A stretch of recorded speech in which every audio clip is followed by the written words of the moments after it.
How much do you know about creating brand identity? In this series, we're going to explore the area of creating brand identity. We're not just talking about design here. There are so much more areas that involve in creating a brand identity. If you're interested, stick around. In this video, let's start with the branding basics. Why do we buy? What is a brand? Why do we brand? How does branding work? And the history of branding and how are things changing.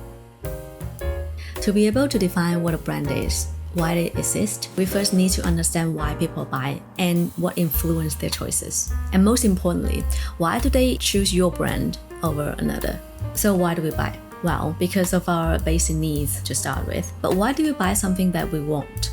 I would say that it's because what our chosen brands say about us. Therefore, when we're building a brand, we're building an integral part of our consumers' lifestyles and their values. Consumers' purchase decision can be influenced by aspirations, desires, and social pressures. Understanding why people buy and the triggers that makes them choose one item over another is key to designing appropriately and successfully for today's brand-savvy consumer. Consumer culture theory argues that people buy one brand over another because they feel it reflects their own personal identity or the one that they wish to create. So next time when you're researching your target customers, start by researching their class, gender, race, age, culture, and social group. What is a brand? The practice of branding isn't new, but the meaning of the brand in its contemporary sense has gone deeper and deeper. A brand is far more than the combination of its look. It also has a set of unique values that defines the brand's character. And most importantly, this set of values that aligns with your target customer's value. And it's how a brand seeks to connect emotionally with their consumers. A branding strategy is to create the perception in the mind of the consumers that there is no other product or services on the market quite the same. It's how you are unique and why you are unique. A brand is also a promise that is made to the customers. Third, branding is to create a set of attributes that reflects such promise.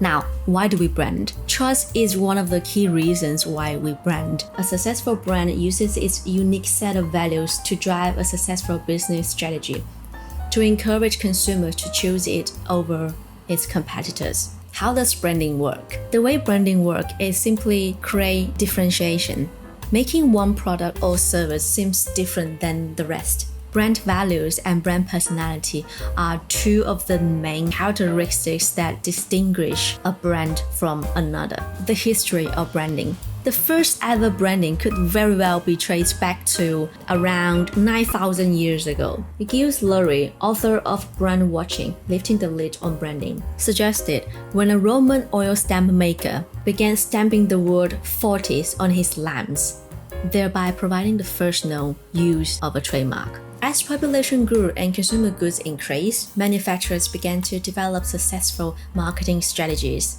leading to today's branding and brand strategy. So how are things changing now?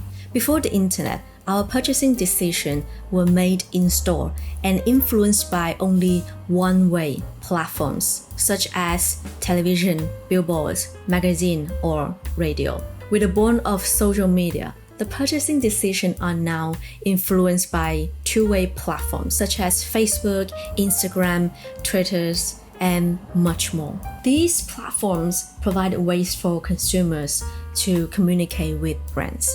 So what's the future of brands? We're living in an age where we can always be on, always connected, and consumers are becoming increasingly sophisticated and educated, consuming only what is relevant to them. The challenge for brands, therefore, is to figure out ways to increase its flexibility, immediacy, portability, interactivity, and find more ways to engage with the customers on a deeper level, and more importantly, on an emotional level. And ways to do that includes personalization, storytelling, adapt to new technologies, utilize social media, integrate branding online and offline, connect with customers.